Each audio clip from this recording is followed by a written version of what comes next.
Bahkan orang Papuanya aja belum ditanya mau gabung Indonesia apa enggak.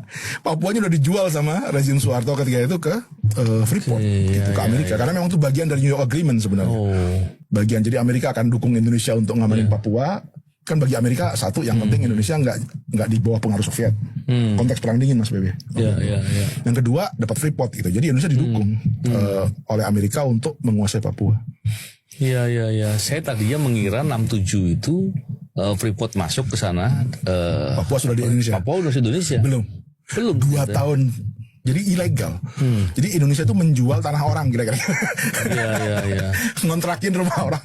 Dan memang kan gini, kalau bicara terkait dengan Papua di tahun-tahun 80-90 mungkin ya. Kita mesti nanya sama salah satu kepala LBH-nya, ketua LBH-nya. Direktur LBH Papua. Direktur LBH Papua. Gimana Pak Bill? Dulu masih LBH Jayapura, Bos. LBH Jayapura. Oke.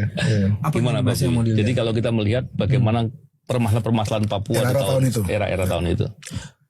Bagian pertama, pada periode itu Papua masih dalam operasi militer. Namanya Irian Jaya masih ya. Namanya masih Irian Jaya. Ya, jadi masih ada operasi militer. Nah, kalau ada operasi militer itu artinya problem pada periode ini kan sampai 2,5 juta hektar kayak gitu. Terus yang kedua, bukan hanya tanah. Papua tuh kan kayak mineral, Mas. Nah, mineral juga mulai jadi masalah. Jadi satu antara korporasi, pemerintah dan masyarakat adat itu muncul di situ. Nah, ini yang tahapan. Tapi pada saat itu sebenarnya muncul juga ini yang menarik itu. Di sana kan majority Kristen.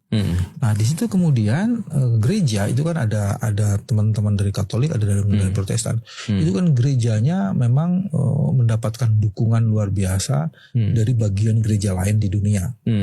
Jadi kemudian soal-soal yang itu digeser tuh Mas, kenapa LBH hadir? Ada isu pelanggaran hak sipil dan politik macam-macam. Mereka itu kemudian masuk di isu yang lebih soft. Pendidikan harus ditangani. Sosial harus ditangani, kesehatan harus ditangani. Makanya konsentrasinya lebih kepada si orang